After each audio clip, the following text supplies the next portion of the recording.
Greetings and welcome, everyone. This is the Book of Boba Fett, another episode and another discussion that we have to do. So, this is episode 3, The Streets of Mos Espa. This was a 39-minute long episode. A little inconsistent when it comes to how the duration of the episodes at this point, but it's whatever. We'll take it. Hmm. But before we get into our initial thoughts without doing any spoilers, um, who else is with us? We have the main man General of this. Synergy here. Yep. And then we also have. The actual main man, Captain Ensign. Right. Okay. So before we get on to the discussion on what happened during the episode, before I actually do that, I must do a disclaimer. Some of us are going to be a little upset during this episode, so we must apologize for that. There might be some ranting and raving. But with that being said, I'll start with General. And what did you think of this episode without doing any real spoilers? Well, to put it simply, I don't know what to think other than I guess they were in one direction, then they did another one, and they were trying something, then they tried another thing. It was inconsistent to me. So I couldn't really tell what they were going for, to be honest. So I cannot get into spoilers right now, but I'll just say the inconsistency rubbed me the wrong way. So yeah, that's what I'll say for now. Hanson? Oh, probably gonna be the odd one out here. I love this episode, and it's probably my favorite in the series so far. Now, do I honestly care about quality when it comes to new canon Star Wars? No, absolutely. I stopped caring a long time ago. But we can go into more detail later on.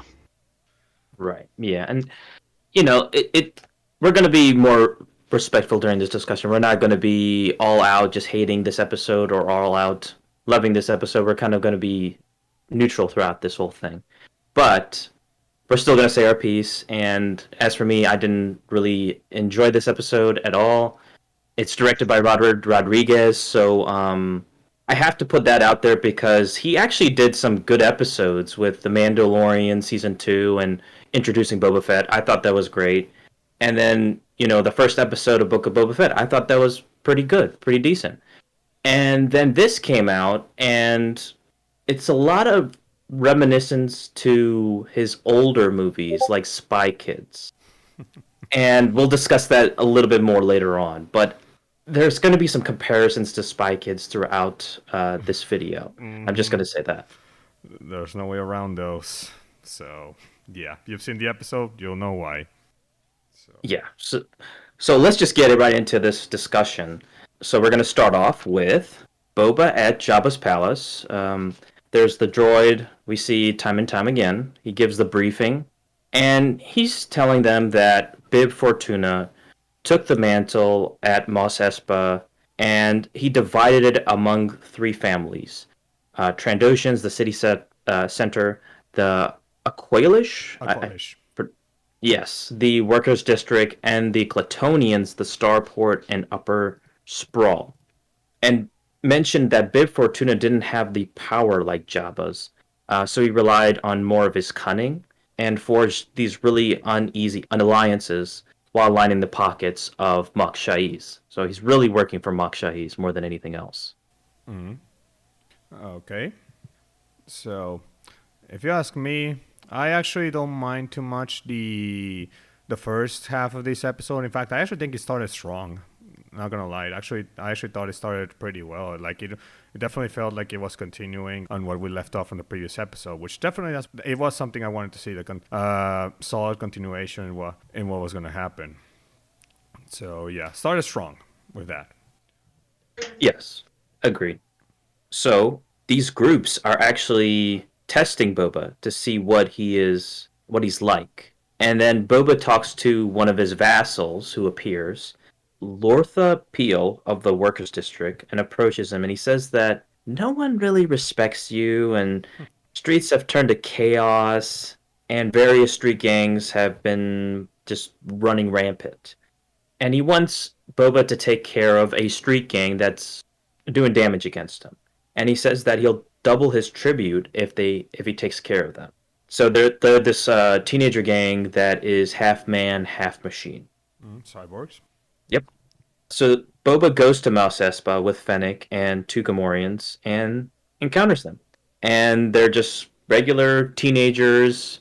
They challenge him, and he takes off his mask or his helmet, and he says, "You work for me from now on." And Lortha is upset, and Boba gives him 500 credits, a lot less than what is stolen, and that is it from there. So the kids are now working for Boba Fett from now on. Yeah, so okay, so the design of the kids, which yeah, in some ways it does look like they should be in another planet, not Tatooine, because they do look cyberpunkish. So maybe Coruscant, but other than that, that's fine. My one big red flag here is not Fett removing his helmet, even though yeah, that's a bit odd. But no, my real issue is that so Boba in the previous two episodes, especially the first one, he said that he wanted to rule the Tatooine with respect, not through fear like how Jabba did it, right? And so the watermonger comes here and he's like, hey, this kid sold me 1,300 credits for the water. And Fett's like, okay, here's 500 credits. And Fett's like, take the money and consider it resolved if you want to continue doing your business here in this territory. Or you can move to Mos Eisley. Like, that to me is like, wait, you're threatening the guy. I thought you wanted to rule with respect, not through threats and fear. Like, that's kind of counter to what you said in the previous episodes. Like, I think you could have easily just paid him the credits, and it's like, matter settled, you still take the kids, and you still got your respect. But, okay, I guess, well, I guess this is how it went. So, yeah, thoughts on that, guys? Oh, Henson? No, well, I mean, the way I see it, guy was an unlikable asshole. So, I mean, general wise, I'd say what he said still stands. He isn't ruling out of fear. I wouldn't say threatening someone would be instilling fear into them. It could, but in this case, he's showing that he's not gonna take shit. In his mind, this water guy is in the wrong. And so, using his influence, he'll get the result he wants without shedding any blood. Yeah, I'm very mixed on this because it's like I understand why Boba hires them because it's like extra muscle, free muscle at the same time. Well, not free, but uh, he gets the muscle and also he takes care of this situation. But at the same time, you kind of piss him off, so like he could go behind your back and do other things at the same. Another point too. So it's kind of like a double-edged sword in that situation. Mm-hmm. And if you want to have respect in your land, then you definitely have to treat your subordinates that give you tribute with with some respect. Yeah, of So, course. there's that. So anyway, anything else to mention on this one? No. I also have to mention that there's a lot of focus on this one region, on this one city of Mos Espa, and it's a big city. Don't get me wrong, but why is there no focus on Mos Eisley or these other regions throughout Tatooine? Because Tatooine is a huge planet, and maybe it's just this one sector that they're focused on, and Boba has to like start from the beginning. I mean, like from this little palace to all of a sudden becoming this whole ruler, but. I feel like Jabba was like a complete ruler for Tatooine. He was. Yeah, and I think Boba, is probably starting from the bottom too. I think maybe it's more because of the Major that's doing all the shady shit. Could be that. Who knows? But maybe later on we'll see if we see the rest of Tatooine. So who knows? That's something we'll have to wait and see. Anyways, Right. so the general Yeah. continue. Okay. So, Boba goes to his bacta tank, and of course, we get a glimpse of his past. So, these Tatooine sections, or these flashbacks are actually continuing. We thought this would end, but no, it's going to continue, and it looks like it's probably going to continue till the end of the show or close to the end. So the first vision that he gets is him on Kamino. He sees his father go on his ship, and we actually see this like 2 to 3 times now throughout all 3 episodes. And I get it. It's He almost kind the of same misses his scene. dad, and it's a traumatic event. But it's kind of like it's just like waste of time when it's like just go to straight to Tatooine in that flashback because it seems like more It's even the relevant. same scene. If you notice in episode 2, it's almost like the same scene. When he is like going to the trees, like the same shot of the scene. So I think Right. they reused it. So, Yeah. but whatever, it's a minor issue. Let's move on. Okay. So we go to Tatooine, and Boba says goodbye to the Tuskens, and eventually he goes on a bantha, and he travels to Mos Eisley, and we see a sight of stormtrooper helmets on pikes in the background. I think that's a reference to Rogue One, and then we also see behind the droids or behind the helmets. You actually see an image of this lady walking in the background with her droids. That's actually from Mandalorian. Yeah, I think season 2, or not so yeah, much season 1. Yeah, mm-hmm. just season 2. Yeah, Um, that lady. mm-hmm. Yeah. So he actually Boba comes to do business with the Pike Syndicate and meets up with the leader. And I think this is where the divergence was like the Pike Syndicate must control Mos Eisley, I guess like that. So I think that's the dilemma where like these different cities have these different syndicates and stuff like that. But anyway, the Pike leader says he can't pay to more than one party. So like in this instance, it's like the Tuscans, and Boba is asking, "Hey, let me get the payment instead," and he would use it for the benefit of the Tuscans. Mm-hmm. And he's the leader just says, another claimed the territory, and we can't just be paying like all these different leaders or these parties.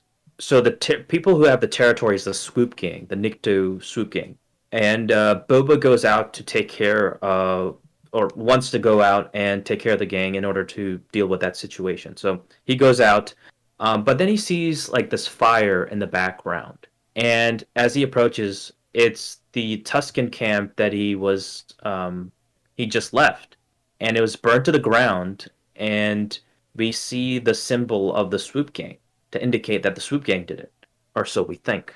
I'll give my theory a little bit later, but what did we think about this?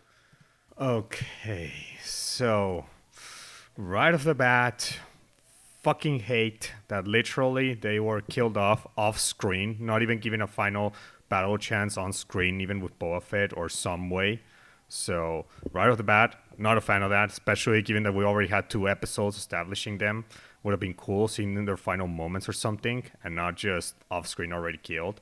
So that's already bad. Second, being killed by the same soup gang that already got their asses kicked by Boba Fett in the previous episode single-handedly. Like, you gotta be kidding me. Especially since one of those Tusken Raiders already trained Boba Fett to be a freaking badass with the stick, and Boba Fett already showed his skills. And it was an entire Tusken Raider tribe, and somehow they got annihilated by this soup gang of sorts. Like that, I'm like, that just makes no sense. And okay, if they're going with that angle, I would have been fine with it, except the flashback does not continue after this. I know, spoiler, but it doesn't continue after this. We're just left wondering, which that was not cool at all. And that was it's one of the several wasted potential moments in this episode. The fact that the flashback was cut short and it did not explain whatsoever how it happened. So, yeah, that was already another bad sign for me. So yeah, what do you guys got to say? I had no problem with the Tuskins getting killed off the way they did. I mean, I like them well enough, but not enough to particularly care about them all dying like that. I mean, we've seen that Tuskens can be killed pretty easily. So I can totally buy this swoop gang bringing enough firepower to wipe them all out. Not like it's that hard to do. And I would say there's still story here. I mean, with how the episode continues, I'd say, or how they might even tell us how it happened. Point is, I don't really care about the Tuskens getting killed, and I don't see much issue logic-wise of it actually happening. Well, here's the thing. The previous episode had Fett and the Chief saying that, oh, the off-worlders, they have machines. We won't really be able to fend off. And Fett's like, you have machines now. You're warriors. You should be able to protect your territory. But I guess now we see, no, it wasn't really the case, and they were annihilated pretty easily by the same gang that was already humiliated by one single person. So there's Well, that. I mean, the thing is too is like, to be fair, like to the Tuscans and stuff like that. It's like you're asking a group of people who have never used technology at all, and then all of a sudden adopt that tradition. It's just not an easy thing for them at all, and I don't think it's going to be like an instantaneous thing. Like it would take like months upon months just to get to that point, even years, because they're like I think it would just be a much more difficult thing for Tuscans compared to like everyday alien like off-worlders and stuff like that. I can agree with that. Yeah, I could agree with that. It's just that I wish we had seen what happened instead of just off screen and not getting an explanation. That's my biggest issue. That it was just they're already dead and we don't really see how it happened. I mean, It's not more that's the point, though. The point is it's meant to be, shocking. I guess. Yeah, But I'm kind of with Henson. Like it's like I'm not like I don't care about the Tuscans at the same time. I do care about them, but it's like they're not so fleshed out like in like other groups. Like even like in Mandalorian season 2 with that or with that one group that Mando was with. I even forgot. I'm just blanking on that episode. But anyway, I understand from both points, but I'm just kind of like yeah, I do think they're going to show more with that, and I have two theories behind that. I think that some of the Tuscans have survived, and second theory I have is that I think the Pike Syndicate is involved. I don't think it's just the Swoop Gang, and that's it. I do think the Pike Syndicate is just using kind of like this Swoop Gang, and and maybe they I mean wanted they have revenge on the train being stopped by Fed and the Tuskens. yeah, and they don't want to feel they feel like why do we have to pay this tribute to these backwards people? Like we just let's just take care of them because they killed a lot of ours, so just get rid of them. We don't have to deal with this. I can see that. I just hope the show. Yeah, I mean, we are dealing with a pretty big criminal syndicate, so yeah. I can see that. Yeah. Just hope the show actually shows it. So yeah. I mean, honestly, I don't really care about them showing it because I can totally buy that that this criminal syndicate Pikes can just completely wipe out a single Tusken tribe. I mean, it shouldn't be that much of an issue to do. Well, I guess there is that. Got nothing else to say on this one. Okay. So let's just move on to the next one. So this was actually the end of the flashback. Pretty short. I mean, this is probably the shortest we've seen any of the flashbacks. It's short for a reason because right away Boba awakens to a frickin' giant Wookiee, black Wookiee, the gladiator that we saw from the last episode, and he grabs him and they start fighting. And what a sight! I'd be scared shitless. But yeah, Boba, he has trouble, of course. I mean, that it catches him off guard. And then also we have the other people showing up, the other kids, the other gang that shows up to help protect Boba. And then the fight devolves into them going into the main area, where the Gamorreans then fight with them. And then all of a sudden, right in the middle, the Wookiee manages to find himself right down the chute of the Rancor pit, and he's stuck there. So I thought it was a kind of a messy fight, but what are your guys' thoughts on it? Well, I'm gonna say this. Where the hell was everybody while Boa was sleeping? I'm surprised they allowed the Wookiee to get in and literally nearly strangle him to death. Yeah. The security in Boba's palace clearly is not that good. I mean, we've already established that he's not that good of a crime boss to begin with, and I mean... Well, that's true. I mean, come on. All he had for a while was Fennec. Yeah, There's no fucking security in that place. I could agree, but you think at least just one person would be maybe outside of the back of the room, and maybe we'd see like Corsantan like already beat the shit out of that one person, and already like at least one, but I guess not. So okay, so there is that. But yeah, as for the fight itself in Messi, well, you know what? I'll let you, the Jungle, say more on that because I actually don't have much to say on the fight. So you go ahead and say why it's messy. So yeah, I mean, I didn't like how just the Wookiee just showed up and just it just managed to bypass the entire security. And I get it, there's like not really any security, but it's just like not even anyone who could to get there before the Wookiee.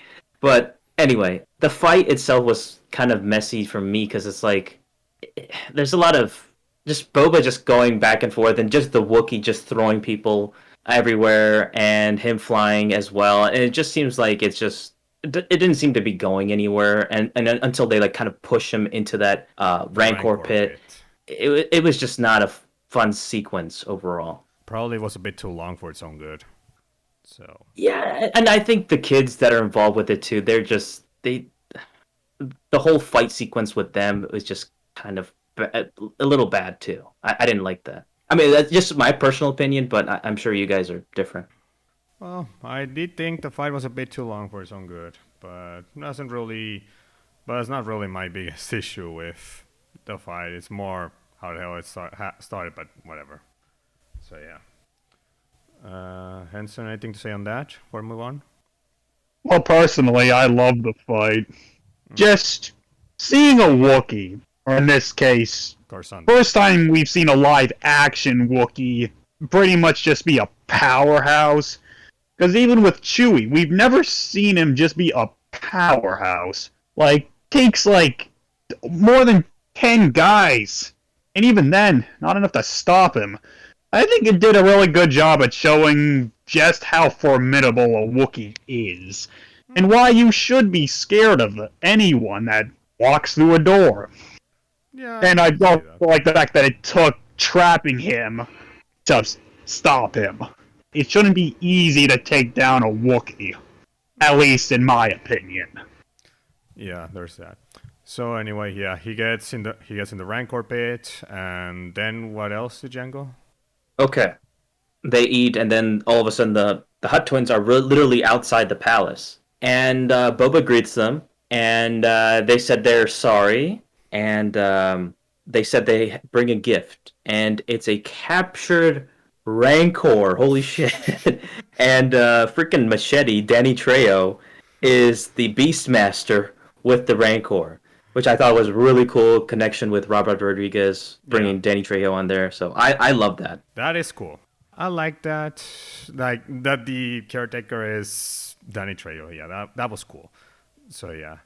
But I feel like it gets here's comes the problems after I let me just mention this part. So the twins then say Tatooine is promised to another Mok Shaiz, and they want to leave anyway. So Boba then releases. He's about to give the Wookiee back to the Hutts for some reason, but they're like, no, we don't want him. Fuck him. He can take care of himself. So Boba just releases the Wookiee who tried to kill him and about to kill him, and Fennec questions it, and I have to as well. I understand you're kind of using your enemy in that situation to kill each other, but I think throughout the show, I'm kind of with Fennec with all these points that just questioning Boba on these different sections, and I'm just okay. Why don't you guys talk about this a little bit more, and before I go a little off the rails? Well, there's that, but I have another issue. Out of these so many freaking years that Tatooine has been a planet of value for the Hutts, now it's like, oh, now we don't want it. No, you take it. That's fine. We don't want to get involved with it. Like, you're abandoning Tatooine after God knows for how many years it's been ruled by the Hutts and being used for slavery and all sorts of other purposes, especially during Jabba's rule and even Gardula, because he was in episode 1, or she, and now because Fett died, you try taking it from him, and then no, now the Pike Syndicate wants to get involved with the Major. Is like, oh, we're not gonna put not even a fight or not even negotiate. It's like, no, Tatooine is a worthless rock, as one of the twins said, and I was like, what? It was a worthless rock all along. Why even bother since episode 1 to have the fucking planet in your control if it was worthless to you? Like, is that telling me that I guess Jabba ruling Tatooine for all this time was worthless? I mean, if it was, then maybe you ought to say that. I don't know, but I mean, I would so say it's less so the fact that they think it's worthless and more so the fact that they see that getting into a war with Pikes and whatnot would just be too messy and too troublesome for their worth. At least that was my reading of it. That seems to be the case. I just wish it was said Tatooine's not worth going into war or something like, instead of saying a worthless rock. Like, bit miscommunication there, but yeah, but still, but yeah, still that was the wrong way. Anyway, so the Django. So what's your issue with this scene? Since you said you wanted to talk about it. Well, I'll discuss Boba as a whole a little bit later, towards the end, because I am having issues with him. But I feel like that sequence with him just releasing the Wookiee was just dumb. I didn't like that at all. But let's just move on to the next sequence. Okay. Okay. So the next sequence is Machete, or Danny Trejo, is the Beastmaster who talks with Boba, and Boba wants him to train him. And Boba pets it, and the first sight the Rancor sees is Boba. And he says he wants to learn to ride it for some reason. Instead of using his jetpack or anything like that, he wants to learn to ride it because he loves Rancors. And yeah, and then he gets the message about the mayor. There is this one interesting tidbit, though it does make me wonder that apparently it was Danny Trejo's character. I'm gonna call it the Beastmaster. The Witchers of Dathomir were said to have ridden the Rancors through the forest and fence. And when he said that, I was like, wait. There's not a single source on Disney Star Wars that shows that. That's EU. So are you now bringing an EU source into this, or at least trying to canonize it in some way? Interesting. But now... I mean, is it really that surprising that they would do that? It's not too surprising, though now they're gonna have to put one source showcasing that, because there's not a single Disney Star Wars source showcase the Witches of Dathomir, because, you know, they're the Night Sisters, TCW, having them ride Rancors. That's the thing. So they'll have to do it at one point.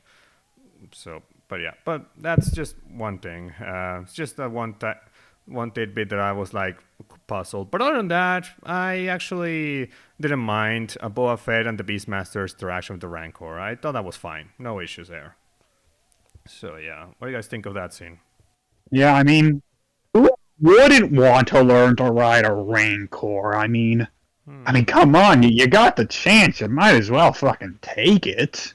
I mean, what else is Boba Fett gonna do here? Lead Tatooine? Well, that's what it seems. He's not gonna do that. Well, and besides, you wanna get some respect? Ride into Mos Espa on a fucking Rancor. I mean, Jesus. You know what? Yeah, that'd be something. So, yeah, that'd be something. So, there's that. Hey, Django? Okay. Yeah, I thought it was fine. It was a little obscure, but yeah, it's fine. Like the Rancor and him bonding, and then him just wanting to learn how to ride a Rancor, which is it's not an easy process. I think it's more easy for Force users more than anything. Yes. But those who do not and are just regular people, it's going to be a little bit more tricky and a lot more attention needed. Yeah, indeed. That'll be something. So anyway, now let's get to the other part, the mayor. Okay. All right. So Boba arranges a meeting with the mayor. So he goes to Mos Espa, and he brings his gang of spy kids with him. Very threatening, I know, in these weirdly colored or bikes of sorts. They look like scooters. Yeah. So they come to escort him. Very threatening. So they come to see Mokshai's Twi'lek attendant, and he leaves, and they chase after him in this. This speeder chase. Was it a chase? It was, but one of the slowest. Yeah, so there's a big chase that happens, and eventually they get the assistant. But let's talk about this chase, guys. Okay, so do you want to go the Django, or should I do it, or how should we do this? Okay, let me go first. Let me start up with this. Okay. I personally, I thought this was like the worst thing I've ever seen in well, not the worst thing ever, but it was one of the laziest action sequences I've ever seen. It is like the slowest chase sequence ever, too, and it was just a big dumb sequence with these Power Rangers chasing them, and it just feels so lazy and cringe-inducing. And I hated it. I thought this was just awful on every level. But CJ, go ahead. Yeah, lazy. I don't know about that, but I definitely think it was dull and it was just not really exciting. It didn't really have anything that I could like say. Oh yeah, that was like pretty awesome or something. Like it was just really dumb, kind of stupid. But my main issue is that this this teenage street gang with these scooters that for some reason were taking a while to reach the speeder. So I guess I'm not that fast, but even with that, like there's this, and you got freaking Boba Fett with his freaking jetpack. He's everything. He could easily reach the fucking speeder, and he couldn't. Like, okay, episode 1, we already we criticized that episode for not having Boba use his jetpack, but we let it slide, thinking that maybe it was something with, I don't know, with the back the tank or some issue, you know, like, I don't know. I don't know what was the lot, or maybe he didn't need to use it. Okay. But here's the Majordomo literally escaping the speeder, and he easily could use the jetpack to reach the freaking speeder and immobilize or disable it and capture the Majordomo. Oh, and guess what? He even uses the jetpack in this episode to get to the speeder right after the kids already capture it. Like, yes, yeah, I forgot about that. you could have, you're freaking Boba Fett, the bounty hunter that lets no prey, except for Han Solo and his gang, escape, and apparently now you can't even reach your own prey with your own jetpack. And I think with the jetpack you easily could have reached the speeder, considering that the speeder has to deal with buildings, bystanders, and all sorts of other shit in the way, whereas Boba Fett, just fly over it, disable it, and that's about it. Hell, he could even get in front of it if he wanted. Like, there were so many ways that Fett could have easily do it. And Fennec could have even got a speeder, a faster speeder or something, or parkour, or I don't know, something. Like, there were several ways they could have done it, but the fact that Fett literally could not do it after we know how he is, I'm like, what is this? This felt like a shitty excuse to putting this dumb speeder chase sequence reminiscent of Spy Kids. That's what it felt like. That screamed like Spy Kids homage to me, while at the same time making Boba Fett look like an incapable moron of reaching his own prey. Like, that pissed me off. Like, I facebumped so hard at the very moment, especially when Boba arrived the jetpack at the very end. I was like, you easily could have just reached the Majordomo so much quicker if you just used the jetpack and your weapons and everything you have. But instead, your street gang did it. And you couldn't even reach the speeder before they did. Like, my God. Facepalm complete. God. So yeah. Guys, thoughts on that? All right, so no idea how you keep thinking about Spy Kids when watching this, but honestly, yeah, I thought this chase scene was bad, not lazy, not by a long shot. No, not lazy. No. But now, just going back to what Django said about it, yeah, speeders constantly slowing down as much as they are. Something like this should have been on the same level as, say, the speeder bike level of Shadows of the Empire. That kind of fast-paced action. But it wasn't. Now, maybe they did that so we could, I don't know, appreciate the environment, which, yeah, good environment. Maybe that wasn't the intention, but I don't see any other reason to have it be as slow as it was. Now, as to why Boba Fett didn't just get to him himself, either this chase was meant to be a lot faster than how it appeared, or maybe Boba Fett just wanted to see what this little group could do in action, and well, they were able to take out the vehicle, so they're going for them. That's the only explanation I can think of as to why Boba Fett didn't do anything. I think it works well enough. I mean, come on. In terms of this Boba Fett, I think it's perfectly in line with what he's been doing this entire season. Well, maybe this show, I guess. Though now I'm questioning what the hell was up with all those years and stuff where he used his bounty hunting and jetpack skills to catch his prey. I guess now that's somehow gone. We'll have to see it in the flashbacks. I mean, you say that, but he's not a bounty hunter anymore, and he has a completely different mindset now. Well, This not. is essentially a completely different character. You can't look at him as Boba Fett, bounty hunter, because he's not. Like I said, you might as well look at him as a completely different character, because that's really what he is. Now, whether or not that's a good or bad thing, well, that's up to the viewer, but that's just the reality of the situation. Well, from what I've seen online, it seems that a lot of people hate it. So I guess there's that. Oh, there you go. So there's that, and no, but even if Fett is not a bounty hunter, you'd think at least, even as a crime lord, he'd want to show himself capable of not only defending himself, but being able to catch any sort of enemies that escape his grasp. And yeah, he could have his underlings chase him, but if the underlings are not capable or taking too long to do it, then he should do it himself at the very end. I think that would have been a better idea. Like Fett at the very end reached the speed, like the kids tried, but they couldn't do it. And Fett at the end, the speeder, he stopped the speeder. Like I think that would have been a better way to do it. Like that should have been what it should have been, because it would still be with what you said. It would still be what you in said. the grand scheme of things, the chase was only like a few minutes. It wasn't that long, Well, no, but it did feel even slow. if it felt like an eternity. It did feel slow, and but with this idea that I meant, it could still have your idea of Henson of like Boba Fett wants to see what the kids can do, but at the same time you still would have the capable Boba Fett of being able to still do things himself in case his underlings cannot do it. Like you'd have both, but in this case, no, it was just a street gang doing everything. So there's that. That would have been a better idea, but.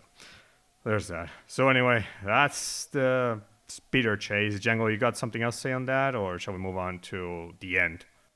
Yeah, let's move on. So after that sequence, they question the assistant, and he immediately says that Mokshays is working with the Pikes right away.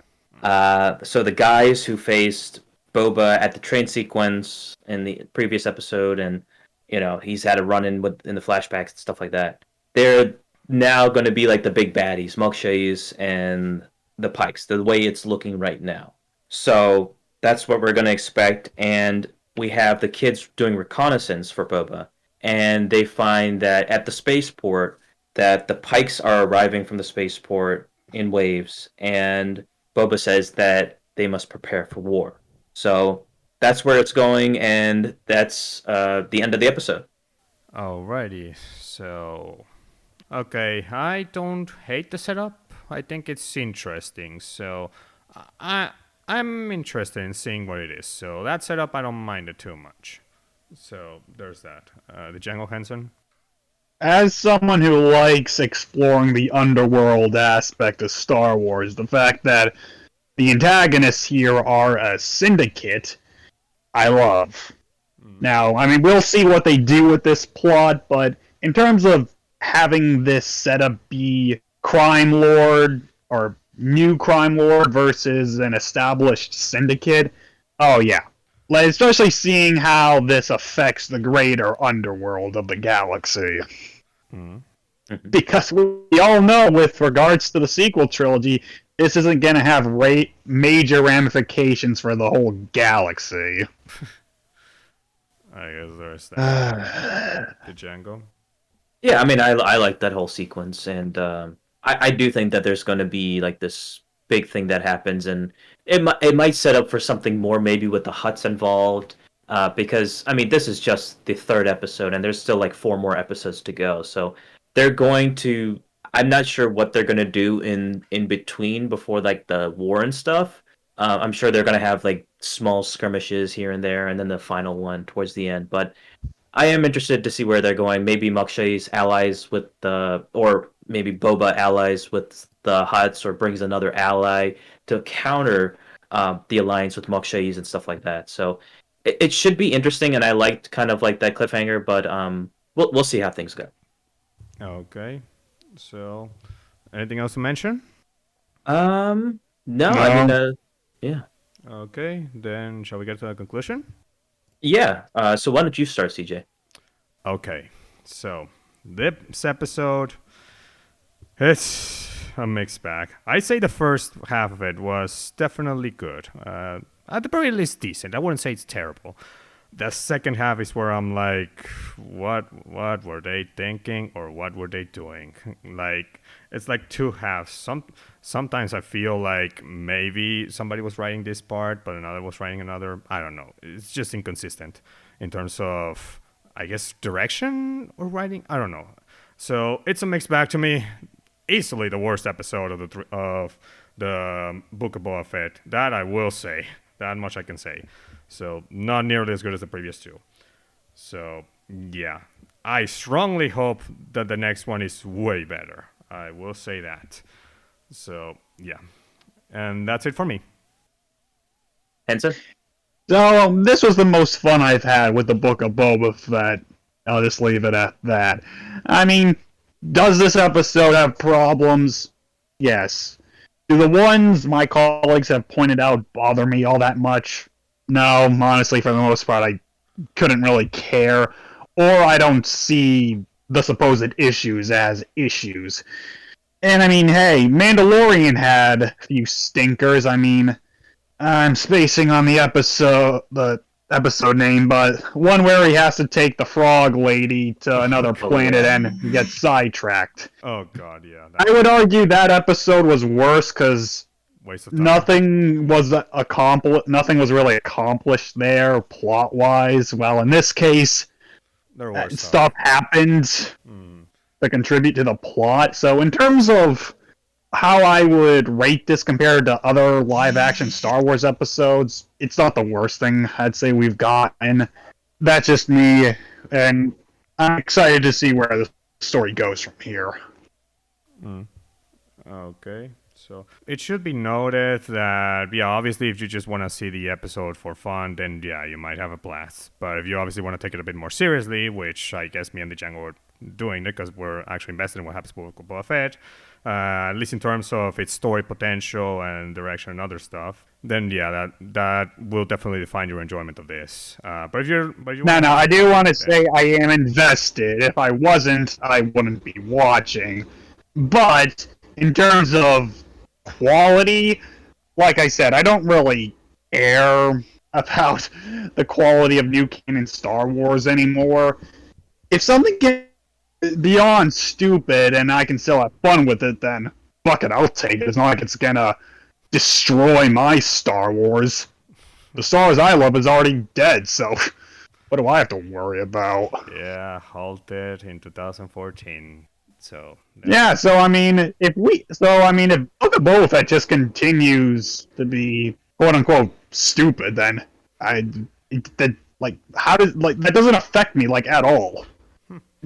If I can just have, I mean, if they just want to give me stupid Star Wars content, then I'll take it. And if they want to give me good Star Wars content, then I'll take it. I'll take it. Okay. As long as it's not bad in the sense of I want to kill myself, like the sequel trilogy. That's not stupid fun. That's just stupid. Episode 3 of Book of Boba Fett. That's stupid fun I could get behind. Yeah. I yeah, well, you heard it from the captain himself. Yeah. If we got stupid Star Wars, we'll take it. If we got good Star Wars, we'll take it. Okay. So, third That is the state of Star Wars way. I guess. I don't know.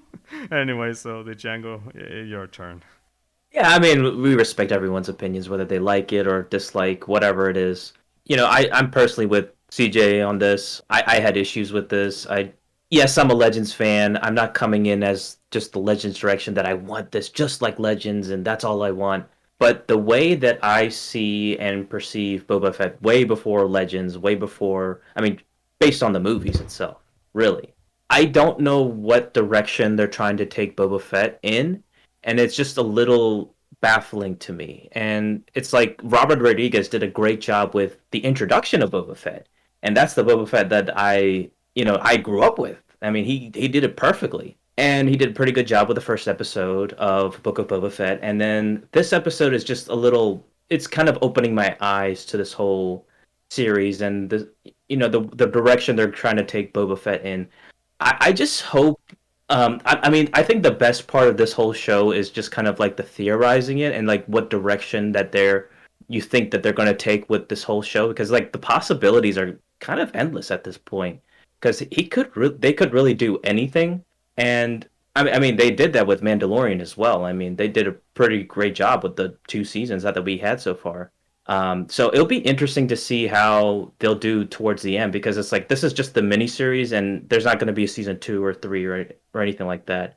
This is it right here. So I just hope that they do Boba Fett justice in the end, and it might take some time before we get to see that. But I'll be here and we'll still be watching it throughout this whole thing and discussing it for sure. Mm-hmm. And who wrote this episode? It was John John? Favreau. Yep. Supposedly it was directed by Robert Rodriguez, and it was written by John Favreau, but with executive producer, both of them. It's only interesting. Wait, I know he wrote the first episode. Did Favreau also write the second? From what I hear, well, from what I read, yes. Oh, ain't that interesting? Anything else? No, I think that's No. That's it. Okay. So that's it for us. We'll be back next week to do another episode discussion on episode 4. Looking forward to see how they will do with the Book of Boba Fett. And we really appreciate you guys watching till the very end. And let us know what you think of this episode in the comment section below. And really appreciate you guys watching. And we'll see you guys next time. Bye. See ya.